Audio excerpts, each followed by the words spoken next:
ഇനി പടിഞ്ഞാറൻ ഹെമിസ്ഫിയറിൽ മാത്രമേ, പടിഞ്ഞാറൻ അർദ്ധഗോളത്തിൽ മാത്രമേ ഞങ്ങൾ യുദ്ധം നടത്തുമെന്ന് അമേരിക്ക പറഞ്ഞപ്പോൾ നമ്മളൊന്ന് സമാശ്വസിച്ചിരിക്കുകയായിരുന്നേ. ഇപ്പം നമ്മുടെ സമാധാനം കളഞ്ഞുകൊണ്ട് ദേ വരുന്നു. കരീബിയൻ കടലിൽ നിന്ന് USS ഫോർഡ് എന്ന് പറയുന്ന ഇരട്ടക്കപ്പൽ, ഇരട്ട എഞ്ചിൻ എന്ന് പറയുന്ന പോലെ ഇരട്ടക്കപ്പലാണ്. 2 കാരിയറുള്ള കപ്പൽ ഇതാ വരുന്നു ഹോർമൂസ് കടലിടുക്കിലേക്ക്. നമ്മുടെ ആശങ്കകൾ വർദ്ധിപ്പിക്കുന്നതാണ്. കാരണം ഗൾഫ് മേഖല, എൻ്റയർ ഗൾഫ് മേഖല, ഇസ്രായേൽ, ഇവിടെ എല്ലാം മലയാളികൾ ധാരാളം ഉള്ളത്. അതെല്ലാം യുദ്ധഭീതി പരത്തുന്ന യുദ്ധ സംഘർഷ മേഖലയിലായിട്ട്, കില്ലിംഗ് ഫീൽഡ്സ് ആയിട്ട് മാറാനുള്ള സാധ്യതയിലേക്കാണ് വിരൽ ചൂണ്ടുന്നത്. എങ്ങനെ നമ്മളിത് സമാധാനമായിട്ടിരിക്കും? തയ്യാറെടുപ്പുകളെല്ലാം സാറ്റലൈറ്റ് ചിത്രങ്ങൾ അതാണ് ഇപ്പം കാണിച്ചുകൊണ്ടിരിക്കുന്നത്. അതായത് എല്ലാ തയ്യാറെടുപ്പുകളും അമേരിക്ക നടത്തിയിരിക്കുന്നു. അതിനകത്ത് ഭയക്കേണ്ട ഒരു കാര്യം എന്ന് പറഞ്ഞാൽ, ഇന്നും മിണ്ടാതെ ഇരിക്കുന്ന ഇസ്രായേൽ അല്ലെങ്കിൽ നെതന്യാഹു ഇന്നലെ അമേരിക്കയുമായിട്ട് രഹസ്യ ചർച്ച നടത്തിയിട്ടുണ്ട്. ഇപ്പോൾ ട്രംപ് എന്ന് പറയുന്ന ആളിനെ നമ്മൾ പൊട്ടനായിട്ട് കാണുന്നെങ്കിലും ഈ പൊട്ടൻ കളിക്കുന്നതാണോ എന്നറിയത്തില്ല. ഇപ്പം ഇറാനെതിരെ ഒന്നും പറയരുതെന്ന് കഴിഞ്ഞ ദിവസം പറഞ്ഞിരുന്നു ട്രംപ്. ആ ട്രംപ് തന്നെ ഒരുപക്ഷെ അയ്യോ ഇറാനെതിരെ ഒന്നും പറയരുതെന്ന് പറഞ്ഞല്ലോ, അപ്പോൾ നമുക്കൊന്ന് സമാധാനിക്കാം അല്ലെങ്കിൽ ശ്രദ്ധ തിരിക്കാം, ആ സമയത്ത് കയറി അടിക്കുന്നതിന് വേണ്ടിയാണോ എന്നുള്ളത് ആലോചിക്കേണ്ടി വരും. കാരണം അവസരം വളരെ കൃത്യമായിട്ട് മുതലാക്കുന്നതിന് വേണ്ടി ഏതവസരം ആണ് ഉള്ളതെന്ന് നോക്കിയിരിക്കുന്ന ഒരവസ്ഥയുണ്ട് നെതന്യാഹുവിനെ സംബന്ധിച്ചിടത്തോളം. കാരണം നെതന്യാഹുവിനെ കുറ്റം പറയാൻ ഒക്കത്തില്ല ഇറാൻ്റെ കാര്യത്തിൽ. അവരുടെ മാത്രം രാജ്യത്തിൻ്റെ ഒരു വിഷയം വരുമ്പോൾ അവർക്ക് പൂച്ചയ്ക്ക് എലിയെന്ന് പറയുന്ന കണക്കാണ്.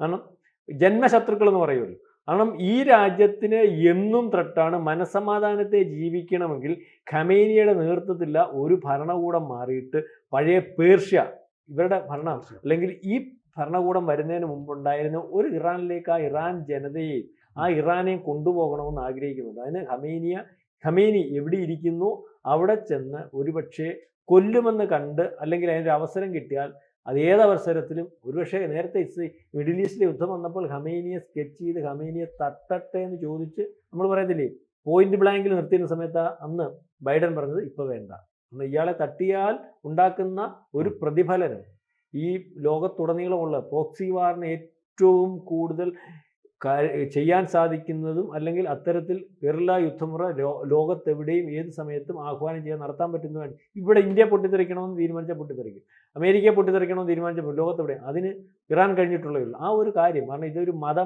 മതത്തിൻ്റെ ആചാര്യൻ എന്നുള്ള ഒരു പേരും കൂടി ഉണ്ടല്ലോ. ഷിയ മുസ്ലിങ്ങളുടെ ഏറ്റവും വലിയ പണ്ഡിതൻ അല്ലെങ്കിൽ മതത്തിൻ്റെ ഏറ്റവും മുകളിലിരിക്കുന്ന ആളെന്നുള്ളൊരു ഇതുണ്ട്. അപ്പം ആ ഒരു വൈകാരികത ലോകത്ത് വലിയൊരു പൊട്ടിത്തെറിയിലേക്ക് കൊണ്ടുപോകും. അതുകൊണ്ട് നിൽക്കട്ടെ എന്ന് പറഞ്ഞിരിക്കുന്നു. പക്ഷേ ഇത് ഏതോ അവസരത്തിൽ, അതുകൊണ്ടാണ് ഖമേനി എവിടെയുണ്ട് എന്നുള്ള കാര്യത്തെപ്പറ്റി ബോധ്യമില്ലെന്ന് ലോകമാധ്യമങ്ങൾ ഇന്നലെ വീണ്ടും റിപ്പോർട്ട് ചെയ്തിരിക്കുന്നു. ഖമേനിയെ സുരക്ഷിതമായ ബങ്കറിലേക്ക് അയാളും അയാളുടെ കുടുംബവും മാറിയിരിക്കുന്നു എന്ന് പറയുന്നു. ആ ബങ്കറിൽ ഒരു ഫോൺ പോലും ഉപയോഗിക്കുന്നില്ല, ഒരുപക്ഷെ ഇലക്ട്രിസിറ്റി പോലും കടന്നു ചെല്ലുന്നില്ല. സുരക്ഷിതമായ ബങ്കർ എന്ന് മാധ്യമങ്ങളും ഖമേനിയും ഇറാനും അവകാശപ്പെടുമ്പോൾ അതിനകത്ത് എത്രത്തോളം സുരക്ഷിതത്വമുണ്ട് എന്ന് നമ്മൾ വിചാരിക്കേണ്ടി വരും. കാരണം ഈ ഇറാനിൽ തന്നെയാണ് കഴിഞ്ഞ നമ്മൾ കേട്ടിട്ടുള്ള മിഡിൽ ഈസ്റ്റ് യുദ്ധം നടക്കുമ്പോൾ അവിടെ 100ഓളം വരുന്ന വിമാനങ്ങൾ കയറി ആക്രമിക്കുമ്പോൾ അതിനകത്ത് നിന്ന് ഡ്രോൺ പായിക്കാൻ അല്ലെങ്കിൽ ഡ്രോൺ പായിക്കുന്ന സംവിധാനം ഒരുക്കാൻ വളരെ കാലം മുമ്പേ അവർക്ക് കഴിഞ്ഞിരുന്നു. അന്ന് തന്നെയാണ് ഏറ്റവും പ്രധാനപ്പെട്ട ആണവ അല്ലെങ്കിൽ ഡെവലപ്മെൻറ്റ്സിന് വേണ്ടി, അല്ലെങ്കിൽ അത്തരത്തിലുള്ള ഉദ്യോഗസ്ഥന്മാർ, മിസൈൽ ഡെവലപ്മെൻറ്റ്സിന് വേണ്ടിയുള്ള ഉദ്യോഗസ്ഥന്മാരെ 13 വരെ ഒറ്റയടിക്ക് കൊണ്ടുപോയി. ഒരിക്കലും അത്രയും സേഫായിട്ടുള്ള സ്ഥലമാണ്, ഒരിക്കലും അവർ വിചാരിച്ചിരുന്നതല്ല അവിടെ കയറി കൊന്നുള്ളൂ. അപ്പോൾ ഇതിനകത്ത് ഇപ്പോഴത്തെ ഒരുക്കം, സാറ്റലൈറ്റിൽ കാണിക്കുന്ന ചിത്രങ്ങൾ എന്ന് പറഞ്ഞാൽ ഒരു രാജ്യം അതിൻ്റെ പ്രതിരോധ സംവിധാനവും മിസൈൽ സംവിധാനവും വിമാന സംവിധാനവും ഒക്കെ രാജ്യത്ത് അമേരിക്കയിൽ ഉൾപ്പെടെ എങ്ങനെ ഒരുക്കിയിരിക്കുന്നു. ഇവരുടെ ഈ ചുറ്റുപാടുമുള്ള സൈനിക താവളങ്ങളിൽ ഒരുക്കിയിരിക്കുന്നു. ഇപ്പോൾ ഏറ്റവും എബ്രഹാം ലിങ്കൺ എന്ന് പറയുന്ന കപ്പൽ, അതിനോടനുബന്ധിച്ചുള്ള കപ്പൽ USS ഫോർഡ്, അതാ പറഞ്ഞത്, എല്ലാ കപ്പലുകളും അവിടെ വന്നിരിക്കുന്നു. അതേപോലെ തന്നെ ഈ ഹോർമൂസ് കടലിടുക്കിൽ ഷാഹിദ് ഹബീരി എന്ന ഡ്രോൺ കപ്പലുണ്ടല്ലോ, അവരൊരുക്കിയിരുന്നു. അപ്പോൾ ഇത് മുഖാമുഖം നിൽക്കുകയാണ്. ഇതിൻ്റെ കൂടി രഹസ്യവും കഴിഞ്ഞു. അപ്പം ഈ അമേരിക്ക പറയുന്നത്, വീണ്ടും താക്കീത് കൊടുക്കുക, അമേരിക്ക പറയുന്നത് ആണവ ഒരു കരാറുണ്ടല്ലോ, ആ കരാറിനകത്ത് ഒപ്പിടണം. ഒന്ന്, ഇവിടെ ആണവ ആയുധങ്ങൾ ഇല്ല എന്നുള്ള കാര്യം ഉറപ്പുവരുത്തണം. രണ്ടാമത് ഇയാൾ പറയുന്നത് മിസൈലിന് പരിധി വെക്കണം. അതൊക്കെ ഒരു രാജ്യത്ത് കയറി പറയുന്നതിനകത്ത് എത്ര വാസ്തവം ഉണ്ടെന്ന് അംഗീകരിച്ചു കൊടുക്കുന്നു. ഇപ്പോൾ ഇവിടെ വന്ന് പറയും അയാളുടെ മിസൈൽ പരിധി വെക്കണമെന്ന് പറഞ്ഞാൽ നമ്മൾ പറയും പോടാ എൻ്റെ വേണ്ടെന്ന് പറയും. മനസ്സിലായില്ലേ? ഒരു രാജ്യത്തെ പരമാധികാരത്തെ ലംഘിക്കുന്നത്. പിന്നെ ഈ പറയുന്ന പോക്രി രാജ്യം എന്ന് മുദ്ര കുത്തിയിരിക്കുന്ന ഒരു രാജ്യമാണല്ലോ ഇത്. പ്രോക്സി ഗ്രൂപ്പുകളെ ഡെവലപ്പ് ചെയ്യുന്നതിനും അല്ലെങ്കിൽ രാജ്യത്ത് സ്വാതന്ത്ര്യമില്ലാത്ത രീതിയിലേക്ക് പോകുന്നതിനും ഒക്കെ പറയുമ്പോൾ എത്ര കണ്ടാലും അത് അമേരിക്കയ്ക്ക് പറയാൻ എന്താണ് അധികാരം എന്ന് നമ്മൾ ഒരു ഘട്ടത്തിൽ ചോദിക്കേണ്ടി വരും. അപ്പോൾ അതൊന്നും അവർ അംഗീകരിക്കാൻ തയ്യാറില്ല. അവർ പറയുന്നത് നിങ്ങൾക്ക് വേണം ആണവായുധം കൊണ്ടുവന്ന് പരിശോധിക്കാനുള്ള എല്ലാ ലീഗൽ രീതിയിലുള്ള കാര്യങ്ങളും തരാം. ഇന്ന് ഇറാന്റെ ഔദ്യോഗികമായിട്ടുള്ള പ്രഖ്യാപനം അല്ലെങ്കിൽ ഉത്തരവാദിത്തപ്പെട്ടവരും പറഞ്ഞിരിക്കുന്നത്, അതായത് ആണവോർജ്ജം ഉണ്ടാക്കേണ്ടതെന്ന് പറഞ്ഞാൽ ഞങ്ങളുടെ ഊർജ്ജ പ്രതിസന്ധി എങ്ങനെ പരിഹരിക്കും? അപ്പോൾ ഇത് പറയുമ്പോഴും ഈ പറയുന്ന ആണവ നിലയങ്ങളും അല്ലെങ്കിൽ അത്തരത്തിൽ ഇതൊക്കെ മണ്ണിട്ട് മൂടിക്കൊണ്ടിരിക്കുക ഇറാൻ. അതായത് യുദ്ധം ഉണ്ടാകുമെന്ന് അവർ ബോധ്യപ്പെട്ടിരിക്കുന്നു എന്നാണ് മനസ്സിലാക്കുന്നത്. അതുപോലെ തുരങ്കങ്ങളൊക്കെ വരും. ഏതായാലും യുദ്ധത്തിൻ്റെ ഒരു ലക്ഷണമാണ് വരുന്നത്. ഏത് സമയം പൊട്ടിത്തെറിക്കും. ഇത് ഒരു മാസം കൊണ്ട് നമ്മളിത് പറഞ്ഞുകൊണ്ടിരിക്കുകയാണ്. പക്ഷേ ഇപ്പോഴത്തെ സാറ്റലൈറ്റ് ചിത്രങ്ങളുടെ ഒരവസ്ഥ, യുദ്ധത്തിന് വേണ്ടി അമേരിക്ക എല്ലാ ഒരുക്കങ്ങളും തയ്യാറായി. അതിനകത്ത് യുദ്ധം നടക്കുമോ എന്നുള്ളത് നമുക്ക് ചിലപ്പോൾ നടന്നേക്കാമെന്ന് പറഞ്ഞാൽ ഇസ്രായേലിൻ്റെ ഒരു നീക്കം, അതായത് ഇസ്രായേൽ ഒരുങ്ങിയാൽ മാത്രമേ യുദ്ധം നടക്കത്തുള്ളൂ. കാരണം അമേരിക്ക ഈ ഇറാൻ ആക്രമിക്കുന്ന ആദ്യം ഇസ്രായേലിനെ, അതിനോടനുബന്ധിച്ചായിരിക്കും ഈ സേന അല്ലെങ്കിൽ ഇവരുടെ ഈ ബഹ്റിന് അല്ലെങ്കിൽ ഖത്തർ, ജോർദാന്, സൗദി ഉൾപ്പെടെയുള്ള അവരുടെ സൈനിക അല്ലെങ്കിൽ വ്യോമ താവളങ്ങളുണ്ടല്ലോ, ആ താവളങ്ങളിലേക്കുള്ള ആക്രമണം വരുന്നു. അപ്പം ഏതായാലും വല്ലാത്തൊരു ടൈറ്റിങ് അല്ലെങ്കിൽ ഒരു പ്രതിസന്ധിയിലേക്ക് പോകുന്നു. യുദ്ധം വന്നാൽ അത് ലോകത്തെ നമ്മുടെ ഉൾപ്പെടെ ഉള്ളിടത്ത് എല്ലാവരെയും ബാധിക്കുന്ന ഒരു അവസ്ഥയിലേക്ക് പോകും. നമ്മുടെ യുദ്ധത്തിൽ പങ്കെടുക്കുന്നില്ലെങ്കിൽ പോലും അതിൻ്റെ റിഫ്ലക്ഷൻ ലോകത്ത് മൊത്തം ഉണ്ടാകും. വലിയ പ്രശ്നങ്ങളിലേക്ക് പോകും. അല്ലെങ്കിൽ എണ്ണവില എണ്ണയുടെ നമ്മുടെ ഉള്ള വരവ് അല്ലെങ്കിൽ എണ്ണവില കൂടും. ഏതായാലും യുദ്ധത്തിൻ്റെ കെടുതി എല്ലാവരും അനുഭവിക്കേണ്ട ഒരു അവസ്ഥയിലേക്ക് വരും.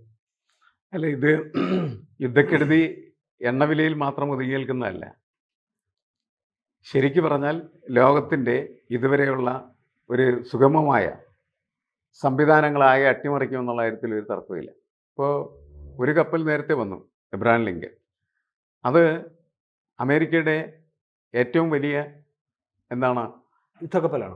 രണ്ടാമത്തെ ഇതിപ്പോ വന്നിരിക്കുന്ന USS ഫോർഡ് ആണ് ഏറ്റവും അല്ലെ ജോർജ് ബുഷ് ടു അല്ലെ ജോർജ് ബുഷ് USS ഫോർഡ് പറഞ്ഞ ഇരട്ട കപ്പലാണ്. അതാണ് ഏറ്റവും വലുത്. റോയിട്ടർ റിപ്പോർട്ട് ചെയ്ത നമുക്ക് വിശ്വസിക്കാം. ഇതിന്റെ പ്രത്യേകത എന്താണെന്ന് വെച്ചാല് പതുക്കെ ഇറാന്റെ തീരത്തേക്ക് കപ്പലുകളെല്ലാം കൊണ്ടുവന്ന് അടുപ്പിച്ച് ഈ കപ്പലുകൾക്ക് യുദ്ധത്തിൽ നിരവധി സാധ്യതകളുള്ള കപ്പലുകളാണ് കൊണ്ടുപോകുന്നത്. അപ്പൊ യുദ്ധം തുടങ്ങും എന്ന് തന്നെയുള്ള സൂചനയാണ് അതിന്റെ. അതായത് ഈ വ്യോമത്താവളങ്ങൾ അനുവദിച്ചില്ലെങ്കിലും യുദ്ധം തുടങ്ങാൻ വേണ്ടിയുള്ള സജ്ജീകരണങ്ങൾ ഒരുക്കുകയാണ്. ശരിക്കും പറഞ്ഞാൽ ചിത്രം കാണിച്ചോണ്ടിരിക്കും. അങ്ങനെ വളഞ്ഞ് അവസാനം എന്ത് ചെയ്യും? അവർ പറയുന്ന കാര്യം ഇറാനെ കൊണ്ട് സമ്മതിപ്പിക്കാൻ പറ്റുമെന്ന് നോക്കും. പക്ഷേ നമ്മൾ മനസ്സിലാക്കിയെടുത്തോളം ഇറാൻ അതിന് കീഴടങ്ങാനായിട്ടുള്ള യാതൊരു സാധ്യതയില്ല. കാരണം ആണവ വിഷയങ്ങളുമായുള്ള ചർച്ചകളൊക്കെ വേണമെങ്കിൽ നമുക്ക് നടത്താം.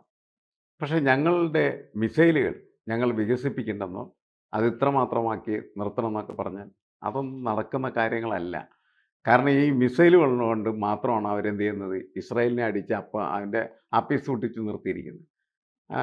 നേരത്തെ നടന്ന യുദ്ധത്തിൽ എന്തായാലും പരിക്കേറ്റ് പിൻവാങ്ങിയ ഒരു രാഷ്ട്രമാണ് ഇസ്രായേൽ. എല്ലാവരും കരുതിയിരുന്നത് ഇസ്രായേൽ അടിച്ച് തകർത്ത് തരിപ്പണ. നടക്കില്ല എന്നവർക്ക് മനസ്സിലായി. കാരണം നല്ല പരിക്ക് തങ്ങൾക്ക് ഉണ്ടാകാൻ സാധ്യതയുണ്ട്. അതിൻ്റെ ഒരു കേന്ദ്രം എന്ന് പറഞ്ഞാൽ ഈ മിസൈലുകളാണ്. പലതരത്തിലുള്ള മിസൈലുകൾ അവിടെ ഡെവലപ്പ് ചെയ്യുകയും ഈ ബാലിസ്റ്റിക് മിസൈലുകൾ ഉപയോഗിച്ച് ഇസ്രായേലിനെ നന്നായിട്ട് ആക്രമിക്കാനായിട്ട് കഴിയുമെന്ന് തെളിയിച്ചു കഴിഞ്ഞിരിക്കുക. ഒരു യുദ്ധമുണ്ടായ സാഹചര്യം വന്നാൽ ഇസ്രായേൽ തകർക്കാൻ തന്നെയായിരിക്കും ഇറാൻ തീരുമാനിക്കുന്നത്. കാരണം യുദ്ധത്തിൽ പിന്നെ ഇറാന് രക്ഷയില്ല എന്ന് ഇറാൻ അറിയാം. യുദ്ധം ജയിക്കാനൊന്നും പോകുന്നില്ല ഇറാൻ. അപ്പോൾ ഇറാൻ്റെ ഒരു കാഴ്ചപ്പാട് എന്ന് പറഞ്ഞു കഴിഞ്ഞിട്ടുണ്ടെങ്കിൽ തകർക്കുക എന്നതായിരിക്കും. അത് ഇസ്രായേലിനെ തന്നെയായിരിക്കും തകർക്കുക. ഇസ്രായേൽ ആണവായുധം വീണ് അവസാനിക്കാൻ പോകുന്ന ഒരു യുദ്ധത്തിൻ്റെ അതിൻ്റെ കാഹളമാണ് ഇപ്പോൾ നമ്മൾ മിക്കവാറും കണ്ടുകൊണ്ടിരിക്കുന്നത്. എന്നുവെച്ചാൽ ലോകയുദ്ധമായിട്ടത് വികസിക്കുന്നതിന് മുമ്പ് തന്നെ ഇറാനും അതോടൊപ്പം തന്നെ ഇസ്രായേലും പരസ്പരം കത്തിച്ചാമ്പലാവുന്ന സ്ഥിതിയിലേക്ക് എത്താനുള്ള സാധ്യത വളരെ കൂടുതലാണ് എന്നാണ് നമ്മൾ മനസ്സിലാക്കണം. അതുകൊണ്ട് തന്നെ ഒരുപക്ഷെ ഈ സർവനാശം പ്രഖ്യാപിക്കുന്ന യുദ്ധം എന്നുള്ളതിൻ്റെ പേരിൽ അത് തുടങ്ങാനായിട്ടുള്ള സാധ്യത ഇങ്ങനെ നീണ്ട് പോയിക്കൊണ്ടിരിക്കും എന്നാണ് തോന്നുന്നത്. പോകാൻ ഒരു സാധ്യതയും കൂടെ ഞാൻ പറയാം. കാരണം അമേരിക്കയുടെ പട്ടാളം എന്ന് പറയുന്നത് അവരുടെ സൈനിക ബാരക്കുകളിലും അതുപോലെ തന്നെ പല രാജ്യങ്ങളിലായിട്ട് വിന്യസിച്ചിരിക്കുന്ന അവരുടെ സൈനിക താവളങ്ങളിൽ മാത്രം ഒഴുകുന്നു. പക്ഷേ ഇറാൻ്റെ പട്ടാളം എന്ന് പറയുന്നത് അങ്ങനല്ല. ലോകമെമ്പാടുമുണ്ട്. കാരണം ഈ ഖമനേയി ഒരു ഫത്വ കൊടുത്തു കഴിഞ്ഞാൽ അതനുസരിക്കാൻ ലോകമോ ഇറാനിൽ മാത്രമല്ല മുസ്ലിങ്ങളല്ല തയ്യാറാവുന്നത്, ലോകമെമ്പാടുമുള്ള ഷിയ മുസ്ലിങ്ങൾ തയ്യാറാവും. നമ്മൾ കണ്ടില്ലേ സൽമാൻ റുഷ്ദിനെ അവിടെ ഇട്ട് അമേരിക്കയുടെ സുരക്ഷിതത്വം എല്ലാം വെളിവിളിച്ചുകൊണ്ട് അവിടെ ഇട്ട് മാരകമായ പരിക്കേൽപ്പിച്ചത്, ലീത്തൽ വൂൺസാണ് ഏൽപ്പിച്ചത്. അതുപോലെ തന്നെ ഇവർ ഒരു ഫത്വ പുറപ്പെടുവിച്ചാൽ ലോകമെങ്ങും ഇവരുടെ സൈനികരുണ്ട്, മതസൈന്യം. ആ മതസൈന്യം എന്തു നാശങ്ങൾ വേണമെങ്കിൽ എക്കാലവും അവിടെ അമേരിക്കയിൽ വിതയ്ക്കാം, ലോകമെമ്പാടും വിതയ്ക്കാം. അതുകൊണ്ട് തന്നെ ഇത് വളരെ നീണ്ടുപോകുന്ന ഒരു യുദ്ധമായിട്ട് മാറാനുള്ള എല്ലാ സാധ്യതകൾക്കുമാണ് ഈ USS ഫോർഡും എബ്രഹാം ലിങ്കണും ചേർന്ന് തുടക്കമിടാൻ പോകുന്നത്. ഇന്ത്യ ചിലത് തീരുമാനിച്ചിട്ടുണ്ട്. അതെ, ഇന്ത്യ രഹസ്യമായിട്ട് ചിലത് തീരുമാനിച്ചിട്ടുമുണ്ട്. ശരി.